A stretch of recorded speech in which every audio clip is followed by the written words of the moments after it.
저는 돌아보니까 제가 믿음이 언제 가장 좋았느냐, 초등학교 때였습니다. 초등학교 때. 여러분 뭐 믿거나 말거나인데 저는 아무리 봐도 초등학교 때만큼 지금도 믿음이 좋다 생각을 잘 못합니다. 왜 그랬는지 모르겠는데 초등학교 때 가끔씩 하는 생각이 뭐냐면 빨리 천국 가고 싶다 이 생각을 했었습니다. 그래서 천국 가고 싶다 하는 생각이 들어가지고 누가 저보고 노래 불러봐라, 교사 선생님들이 노래 불러봐라 하면 무슨 노래를 불렀느냐 하면 함께 갑시다 내 아버지지 내 아버지 모릅니까? 그때는 굉장히 자주 부르던 찬양이었습니다. 그 찬양을 부르면 멍청하게 마음이 울컥하고 빨리 천국 가고 싶다 이런 생각이 들었습니다. 근데 이제 자랄수록 제가 나이가 들으면서 드는 또 궁금증이 뭐냐 하면 천국에 나중에 다 갈 건데 그때 거기서는 어떻게 서로를 알아볼까? 지금은 나이가 확연히 차이가 나잖아요. 할아버지, 아버지, 아들, 손자가 정확히 지금 구분이 되는데 천국 가면 우리가 몇 살 때 모습으로 부활해서 살까? 만약 모두가 젊었을 때 한참 전성기 때로 부활한다면 이 땅에서의 관계는 어떻게 느껴질까 하는 궁금증이 있었습니다. 근데 그런 궁금증이 나름 해결되는 일이 어머니 집에 갔다가 이제 있었습니다. 해결이 어느 정도 됐어요. 뭐냐니까 어머니 댁에 가면 어머니가 보관하고 있는 사진 중에 저희 아버지의 30살 때 얼굴이 있습니다. 30살 때 얼굴 사진이 있어요. 30살 때 사진이 너무 잘생겼어요. 너무 잘. 저 보는 순간 부전자전이구나 뭐 이런 생각도 딱 하는 거예요. 아버지가 30살 때 이렇게 잘생겼구나 이런 생각을 해요. 근데 그걸 보고 아버지의 30살 얼굴을 딱 보면서 나하고 비슷한데 이런 생각을 하는과 동시에 제가 50이 넘었으니까 내 아랫 사람이구나 내 동생이구나 이런 생각이 들 것만큼도 들지 않습니다. 아버지라고 생각이 드는 거예요. 천국 가도 마찬가지입니다. 몇 살로 부활하든지 여전히 거기서도 알아보는 느낌은 똑같습니다. 부모는 부모고 아들은 아들입니다. 거기 가서도 저는 여전히 여러분의 목사입니다. 그럼에도 천국에서의 영광은 아무런 대가 없이 섬겼던 여러분들이 더 많이 받을 겁니다. 제가 우리 성도들 가운데 정말 하나님께서 천국 가면 저분들은 얼마나 존귀하고 영광스러운지 저하고 급이 다를 것 같아. 저는 사실 다 받았잖아요. 뭐 여러분들의 격려도 받고 기도도 받고. 근데 그런 거 없이 대가 없이 헌신했던 우리 성도들은 하나님이 그를 존귀하게 하셨을 때 너무 급이 달라가지고 오히려 제가 만날 수가 없을 정도가 아니겠나. 그래도 저는 굉장히 기쁠 것 같아요. 여러분의 목사로 살았다는 것을 그렇게 기쁘게 여길 그 순간을 잘 지금도 기대합니다. 사랑하는 성도님들, 공부하는 것이든지 일하는 것이든지 목적이 분명하면 잘할 수 있습니다. 마찬가지로 여러분 예수 믿는 목적이 분명하면 믿음 생활도 훨씬 더 잘할 수 있습니다. 여러분 예수 믿는 목적이 뭡니까? 이 땅에서 더 많이 가지고 더 많이 누리고 더 많이 성취하고 이거 아니지요. 구원입니다. 구원. 하나님 아버지가 계신 그 천국에 들어가는 것이 우리가 예수 믿는 사실 가장 유일하면서도 첫 번째 이유인 것이죠. 이 믿음의 길 끝에 여러분 이 땅을 어떻게 허무난하게 살든지 간에 돌아갈 본향이 있는 것입니다. 그 천국의 영광을 생각하면 지금 여기서 가슴이 뜨거워질 수 있는 것이죠.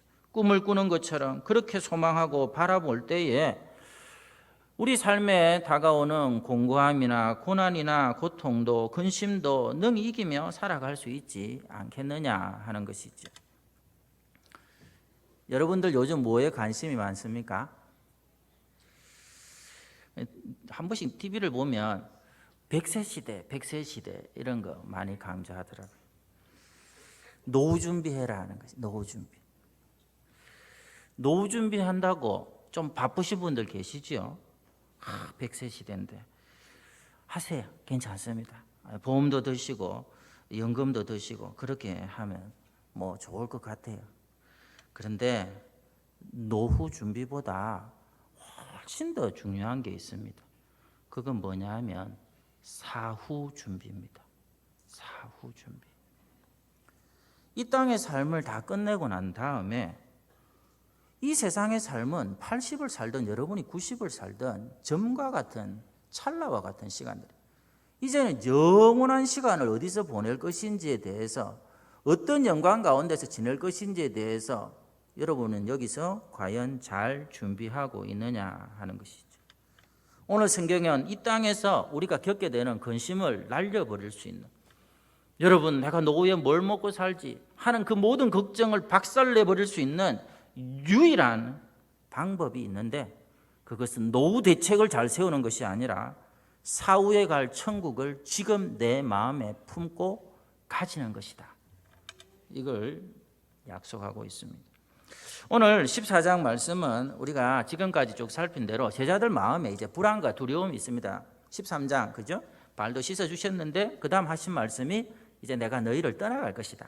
이 제자들 입장에서는 너무 황당한 것이고 불안하기 짝이 없죠. 왜? 예수님이 전부였거든요. 예수님이 가면 먹을 거 해결되죠. 입을 거 해결되죠.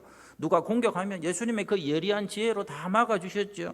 그런데 예수님이 떠나야 한다고 하시니까 제자들의 마음은 근심이 아니라 아예 거의 절망적인 단계에 와 있습니다. 어떻게 해야 되느냐 하는 그들을 향해 주님의 첫 번째 일성은 너희는 마음에 근심하지 말라. 아니 지금 예수님이 떠나면 삶의 기초가 무너지는데 어떻게 근심하지 않을 수 있습니까? 거기에 대해 두 가지 답을 오늘 본문이 줍니다. 첫 번째는 예수님의 죽음이 새로운 시대를 여는 것이기 때문입니다. 6절을 유명한 말씀이죠. 같이 읽도록 하겠습니다. 시작. 예수께서 이르시되 내가 곧 길이요 진리요 생명이니 나로 말미암지 않고는 아버지께로 올 자가 없느니라. 아멘. 예수님께서 하신 이 말씀은 예수님이 십자가에서 죽으시는 것이 그들의 믿음이 이제는 끝장나는 것이 아니고 오히려 저들의 믿음을 확정하는 것이 될 것이다. 왜? 새로운 시대가 열리는, 새로운 길을 여는 순간이기 때문에 그렇습니다. 어떤 시대입니까? 이제는 예수님의 이름을 부르기만 하면 구원을 얻고 변화가 일어나고 새로운 삶을 사는 시대. 그러니까 그런 시대가 도래하기 때문에 너희들은 근심하지 말고 하나님을 믿고 또 예수 그리스도를 믿으라고 말씀하시는 것이죠. 다시 말해서 예수님께서 십자가에서 죽으시고 부활 성천하시는 그 순간 지금까지는 좁게 열려있던 천국 문이 활짝 열려지는 순간입니다.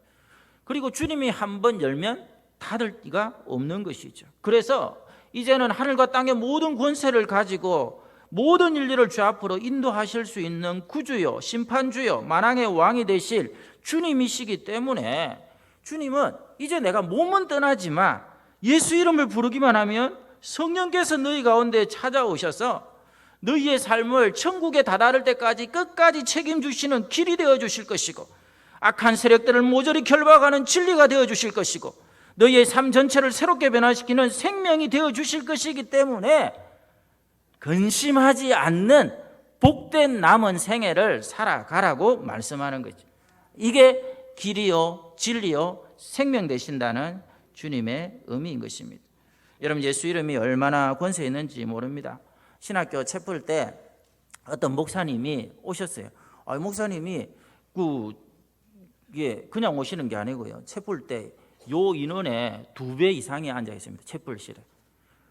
그 사람들 전부 다 점심을 다 가져옵니다. 닭을 1,300마리를 가져옵니다. 그러니까 책 풀이 저절로 은혜가 되겠죠.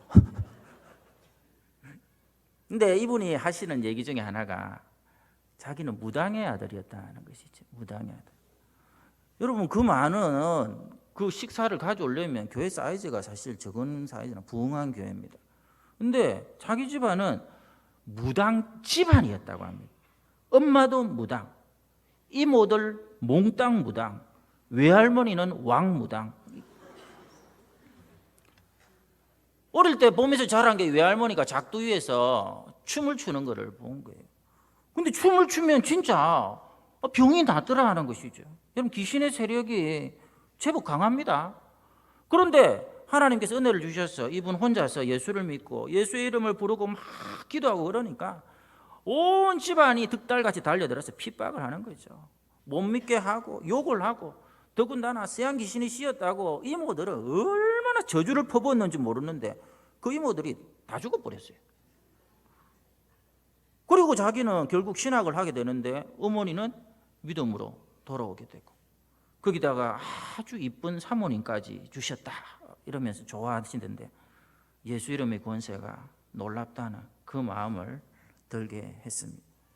여러분, 예수님의 십자가 죽으시면 우리의 믿는 기둥이 무너지는 게 아닙니다. 제자들의 삶이 끝장나는 게 아닙니다. 더욱 견고해지는 것이기 때문에 근심할 필요가 없습니다. 여러분, 오늘도 여러분들이 이 자리에 오셔서 예수님의 십자가를 묵상하면서 내가 져야 될 십자가 주님이 져주셔서 감사합니다 라고 고백을 하면 약속입니다. 그 주님의 십자가의 마음이 다 가 있는 아버지 하나님이 우리 안에 오세요. 하나님이 우리 안에 채워지면 하나님은 뭐다? 복이십니다. 여러분, 하나님이 왜 복이시죠? 가장 중요한 이유는 두 가지인데요. 하나님이 복이시다 하는 것은 하나님이 여러분 안에 들어오시게 되면 이 마음이 듭니다. 이 세상에 대해서는 더 이상 바랄 것이 없을 정도로, 더 얻고자 하는 것이 없을 정도로 기쁨과 행복과 만족을 가져다 주세요. 이거 이상 복이 어디 있습니까? 더 이상 바라고 소원할 게 없을 정도로 충분히 만족하고 기쁘고 감사하고 평강한데, 그런데 그것으로 끝나는 것이 아니라 두 번째 복은 뭐냐 하면 나는 더 이상 바랄 게 없으니까 감나무에서 감 떨어지기 기다리듯이 멍하게 사느냐, 그게 아니에요. 이제는 내 안에 하나님이 사시는 거죠. 하나님이 사시는데 하나님은 여러분들을 향해 시편 139편에 나온 대로 모래알처럼 많은 생각을 갖고 계세요. 하나님이 여러분 한 사람 한 사람을 향해서 보배로운 생각을 갖고 계시는데 그게 모래알처럼 많은데 그것을 이제는 여러분 안에서 여러분과 함께 그것을 당신의 소원을 따라 직접 이루어 가시고 쟁취해 나가시는데 우리의 삶이 어찌 복되지 않을 수가 있겠냐 하는 것이죠. 어떤 유명한 스님은 그런 얘기를 했습니다. 무소유다. 인생은 무소유다. 대충 누군지 아시겠지요? 무소유에서 우리는 삶의 자유를 얻는다. 고승의 얘기를 제가 함부로 반박할 수 없습니다만은 오늘 성경은 그렇게 얘기하지 않습니다. 소유해야 된다고 분명히 말씀합니다. 무소유가 아니라 내 안에 살아계신 하나님을 소유해야 되고 내가 장착하게 될 그 천국을 내 마음에 가득 채울 때에만 이 땅의 모든 염려, 걱정에 대해서 자유로워지고 내 삶의 모든 영역에 감사와 평강이 임한다고 약속하고 있습니다. 저는 그런 점에서 우리 성도들 어떤 일을 만날 때에 너무 요란을 떤다든지 너무 우왕좌왕한다든지 요즘 말로 오버한다 하죠. overdo. 오버하는 거, 이런 거는 성도의 자세가 아닌 것 같습니다. 정말 하나님이 살아계심을 믿는다면 내 삶에 일어나는 어떤 상황도 하나님의 손 안에 있는 것이거든요. 그분이 알고 계시다면 차분히 받아들이면 되지 유난을 떨거나 난리법석을 떨거나 그러면 안 돼요. 그래서 예수님이 풍랑이는 바닷가에서 제자들이, 여러분 생각해 보세요. 풍랑이는 바닷가에서 이륙편주처럼 떠다니는 이 배 속에서 걱정이 되고 두려움이 되고, 아니 예수님 지금 자고 있으면 어떡합니까? 물 한 바퀴에서라도 퍼내야 자고, 제자들이 오버하고 난리법석을 떨 때에 나무라시는 거예요. 너희들이 정말 이 우주 만물을 창조하신 분이 하나님이심을 믿는 제자들이 맞다면 지금 너희들이 불안해하고 그리고 난리법석을 피우고 있는 이거는 뭐다? 아주 오버하는 것이고, 좀 죄송합니다만 하나님 모실 때는 생쇼를 하고 있는 것이죠. 아니 뭐 안 믿는 사람이면 모르겠다 이거죠. 하나님과 상관없는 사람이면 모르겠다 이거죠. 그러나 하나님의 자녀가 맞다면, 그분의 능력 안에서 살아가는 그분의 제자들이 맞다면, 그분의 은혜가 날마다 때를 따라 돕는 은혜로 살아가는 주의 성도들이 맞다면, 여러분에게 주어진 어떤 상황 가운데서도 그 십자가를 주신 주님이 어련히 알아서 우리에게 길을 여시고 평강을 주시겠느냐 하는 믿음을 가지고 차분하고 당연하게 받아들이는 태도가 있어야 됩니다. 목사님 그렇게 살면 사람들이 싫어해요. 실제로 싫어합니다. 아니 분명히 이게 조금 호들갑을 떨어야 되는 일인데 너무 나는 괜찮아요. 하나님이 계셔서 괜찮아요. 하나님으로 나는 충분해요. 그런 소리 자꾸 하면 사람들이 쉽게 말해 안이 꼽게 여깁니다. 안이 꼽다 모릅니까? 같지 않게 여기고 꼴같지 않게 여긴다 이렇게. 아니 분명히 이 사람들은 내보다 가진 것도 없고 뭐 얻는 것도 없는데 하나님으로 자꾸 짜고 하면서 좋다고 하니까 그 가운데서 평강을 유지하며 감사한다고 하니까 때로는 그것 때문에 왕따를 시킬 수도 있어요. 안 돼. 저 친구 상대하면 안 돼. 여러분 제가 분명히 말씀드립니다. 여러분들이 예수님을 닮지 못해서 세상에서 욕먹는 그리스도인이 되면 안 되지만 하나님 때문에 얻는 기쁨이 너무 많아서 세상 사람들과의 사고가 너무 다르고 다른 사람들은 온갖 미세먼지를 걱정하고 경제 문제를 걱정하고 뭐 1인당 뭐 1시간당 급을 걱정하고 이런 것 때문에 얘기할 때에 그런 거는 하나님 안에 있는 것이니까 문제없어라고 얘기하면 뭘 별소리 다 하고 있다고 왕따를 시킬 수 있어요. 외톨이가 될 수도 있어요. 그렇게 되는 왕따는 얼마든지 되세요. 얼마든지 왕따가 되세요. 하나님의 기쁨 안에 있는 왕따 저는 괜찮다고 생각해요. 저는 그게 그냥 왕따가 아닙니다. 왕이요 따봉이. 사람들은 왕따라고 하는데 제가 봤을 때 하나님 보셨을 때는 기쁨의 왕이고 축복의 왕따봉들입니다. 아멘 안 하는 건 뭡니까? 하든지 말든지. 여러분 우리가 이 땅을 살면서 근심이 없어지는 유일한 방법은 생명 되신 주님을 우리 안에 소유하고 그리고 이 시간 예배 가운데 다시금 살아계신 하나님을 만나고 그 하나님께서 오늘도 나와 함께 하신다는 믿음을 확장하는 그 길밖에 없습니다. 천국의 왕 따봉들이 되시고 남은 생애를 근심이 없는 삶으로 바꾸어 가시는 은혜가 있기를 바랍니다. 두 번째, 예수님의 떠나심은 거처를 예비하러 가는 것이기 때문에 우리가 이 땅에서 근심할 이유가 없습니다. 2절 3절을 우리 같이 읽도록 하겠습니다. 2절 3절입니다. 시작. 내 아버지 집에 거할 곳이 많도다. 그렇지 않으면 너희에게 일렀으리라.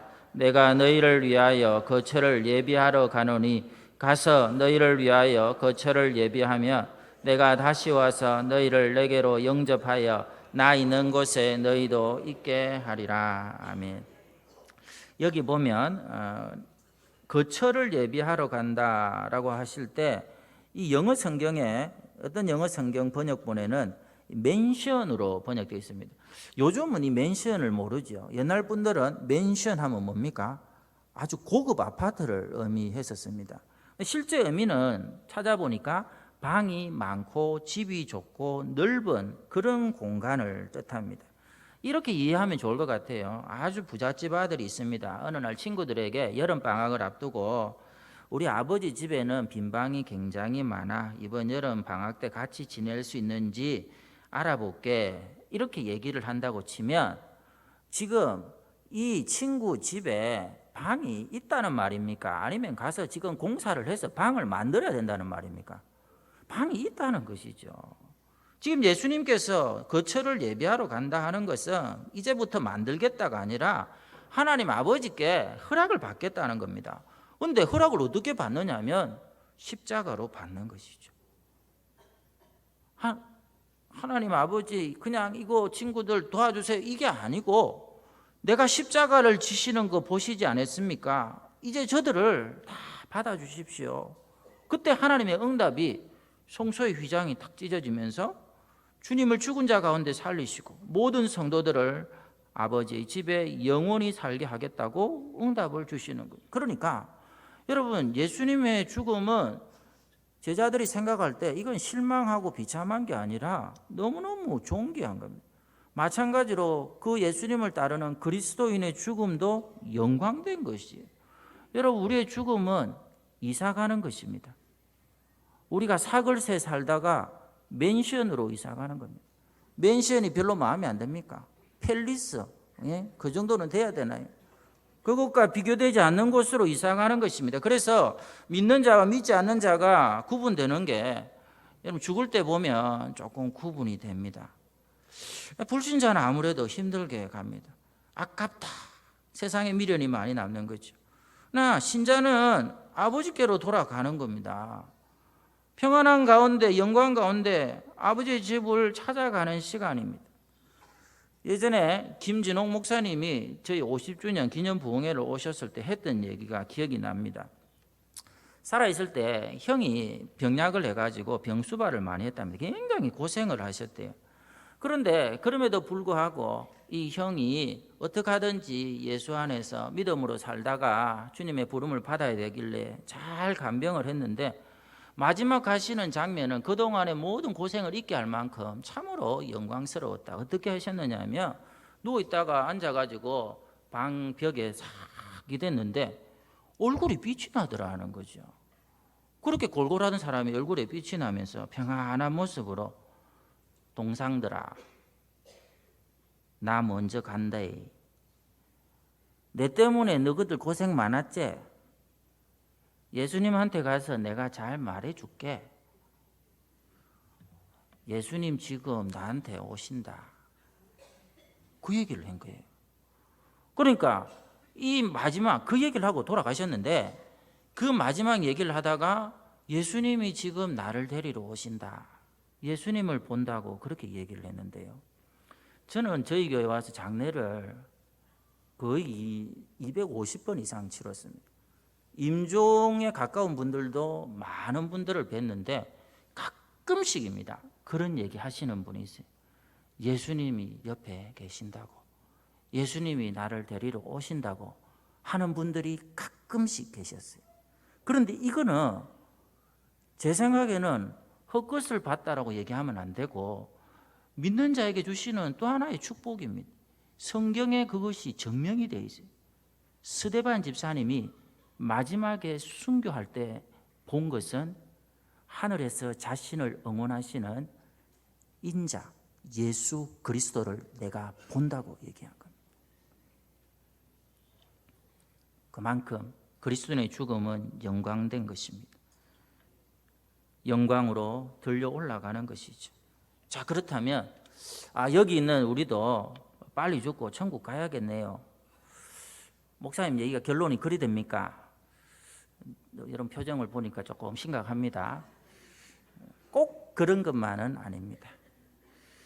생명 있는 동안에는 열심히 사셔야 됩니다. 왜냐하면 천국에 갔을 때 이왕이면 상급을 좀 누려야 될 거 아닙니까? 이게 고정이 돼 있지 않거든요. 이 천국의 상급이 이 땅을 믿음으로 사는 것에 따라서 그 영광이 달라진다고, 상급이 달라진다고 성경은 말씀합니다. 예전에 올림픽 보시면 아시죠? 국가대표 선수들 어떻게 하죠? 한번 메달을 딸 때마다 포상금이 올라갑니다. 지난번 평창 올림픽 금메달 딱 따니까 포상금이 1억씩 올라. 우리는 억장이 무너지면서 아니 뭐 했다고 몇 바퀴 돌고 1억이 올라. 지난 아시안 게임 때 보셨죠? 골키퍼 조현우 공 하나 페널티킥 막으면 1억이 딱 올라가요.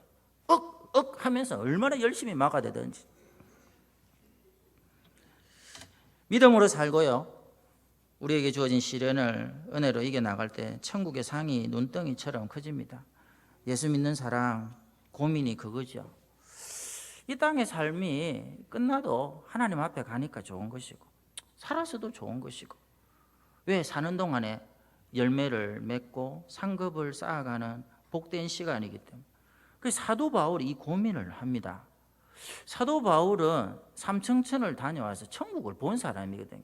이 사람은 뭐라고 얘기하느냐니까 죽어서 그리스도께 가는 것도 너무 좋고 살아서 주의 일 하는 것도 내 삶의 열매가 되어서 좋은 것 같고, 그래서 뭐라고 얘기하느냐 하면 이는 내게 사는 것이 그리스도니 죽는 것도 유익함이다, 이렇게 얘기해요. 쉬운 고백이 아니죠. 그러나 언젠가는 저와 여러분이 하나님 앞에 할 수 있는 고백이 되도록 여러분 믿음을 단련하십시오. 내 안에 사는 것이 그리스도이기 때문에 주님이 다스리는 영역은 이 땅이 아니잖아요. 온 천하 만물을 넘어서 천국에도 주의 영광으로 가득 차 있는데 내가 어디를 가든지 이 땅의 삶이 끝나도 그게 다 아버지 하나님의 영역인데 무슨 걱정을 합니까? 그 은혜 속에 들어가게 되는 것뿐인데, 놀라운 것은 우리는 쉽게 고백이 안 되죠. 아유, 당장에 뭐 경제가 어떻는데 무슨 회담을 해가지고 나라가 안정이 되니 안 되니 어쩌는데 이래가 수민하듯이 자꾸 쉬고 살겠나고 그런 걱정을 하고 있는데, 여러분 그런 걱정이 진짜 믿음 하나 붙들고 천국 소망하며 살아가는 사람들을 생각하며 사치입니다. 오버하는 것입니다. 난리법석을 피우는 것이고요. 정말 죄송합니다마는 주님 모셨을 때 생쇼를 하고 있는 것입니다. 지금도 북한 성도들은 그렇게 삽니다. 자꾸 언론들이 이게 뭐 북한, 미국 뭐 정상회담 하면서 뭔가 바뀌는 것처럼 자꾸 이렇게 부풀리는데 그 안에 믿음의 세계는 하나도 달라진 게 없습니다. 우리가 협력하는 모퉁이들 그 선교의 소식지 지난호에 제가 이런 걸 봤습니다. 그 현장에 있는 분들의 얘기죠. 북한에 있는 분들이 2018년 한 해 동안 동일하게도 많은 북한의 성도들이 옥고를 치르고 순교를 하고 그리고 정치범 수용소로 보내어 죽을 고생을 시키고 그것도 안 되면 중국으로 추방을 다시 해버리고 이런 일들이 얼마나 많이 벌어졌는지 모릅니다. 우리가 생각하는 것보다 훨씬 많은 숫자가 감옥에 갇히고 정치범 수용소로 보내고 추방을 당하고 심지어 순교를 했습니다. 여기에 대해서 그 가셨던 목사님이 북한 성도들한테 물어봤습니다.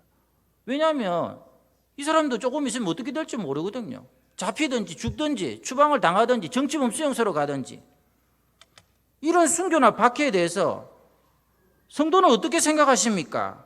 라고 질문을 했을 때에 그 성도의 대답은 이것입니다.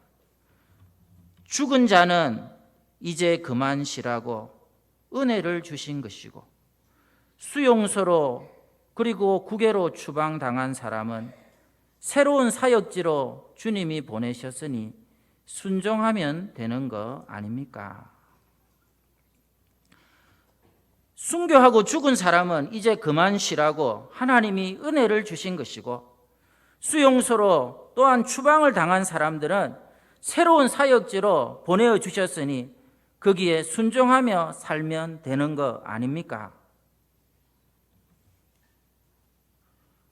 여러분 세상이 감당치 못하는 믿음의 왕 따봉들입니다. 사랑하는 성도님들, 여러분 우리도 그럴 수 있으면 그렇게 믿어야 됩니다. 우리의 마음을 천국을 품고 소망하는 것이 되어야 됩니다. 잊지 마십시오. 우리 삶에 제일 두려워하는 상황이 생길 수 있습니다. 그러나 가장 두려워할 만한 그런 상황이 생겨도 하나님 아버지 안에 있습니다. 뭐가 문제고 뭐가 걱정입니까? 십자가까지 지신 주님께서 어련히 알아서 우리에게 길을 여시고 평강을 주시지 않겠습니까? 그 천국을 꼭 가지시고 남은 생에 근심 없는 여정을 살아가시기를 축원합니다.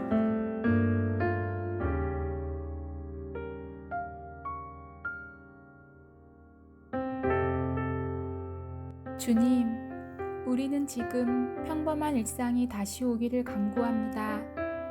매일매일의 일상이 가장 큰 축복임을 이제라도 알게 하시니 감사합니다. 그동안 주님이 주신 행복을 곁에 놔두고 행운을 찾아 헤맸던 죄를 용서하시며 무엇이 가장 소중한 축복인지 깨닫게 하여 주십시오. 주님, 한국인의 입국을 막는 나라가 80개국이 넘었습니다. 이는 기회가 있을 때마다 지나칠 만큼 해외여행을 다니는 한국인에게 이제는 좀 절제하라는 주님의 사인같이 느껴집니다. 남들과 관계없이 나만 즐기면 된다는 우리의 이기적인 마음들을 바꿔주시고 어려운 이웃에 대한 공감과 나에 대한 절제가 우리의 삶에서 나타나고 드러나게 하여 주십시오.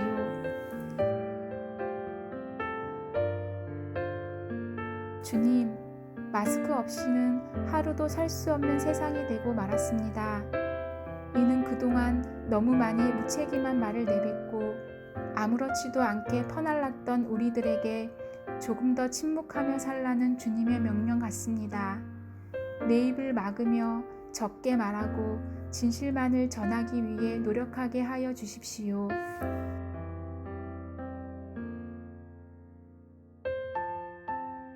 주님, 모이는 교회를 막으시는 것은 그동안 한국교회가 세상 속에서 빛과 소금의 역할을 전혀 감당하지 못한 채 자기들끼리 모이는 일에만 힘쓴 것에 대한 벌처럼 느껴집니다. 우리의 믿음의 현장이 교회가 아닌 세상임을 알려주시는 주님의 교훈이 분명한 것 같습니다. 교회보다 교회 밖에서 더 빛나는 그리스도인이 되도록 우리가 모두 다시 노력하게 하여 주십시오.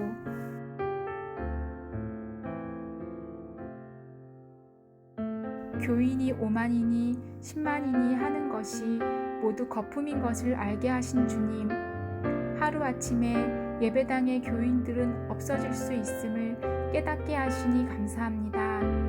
우리의 관심이 교인의 수에만 있고 교회의 자랑이 그 크기에만 있었다면 이제 그 마음을 돌이켜 참된 자랑이 무엇인지를 생각하게 하여 주십시오. 나의 자랑이 천박한 교회 크기가 되지 않게 하시고 내 기도의 간구가 경쟁에서의 승리가 되지 않게 하여 주십시오. 오직 존귀한 그리스도 예수만이 우리의 자랑이 되게 하여 주십시오.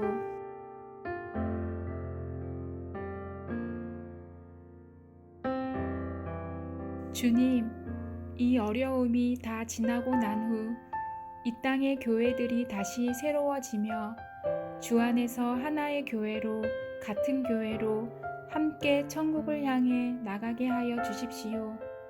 주님이 가르쳐 주신 기도와 같이 거룩한 전포교회가 되게 하여 주십시오.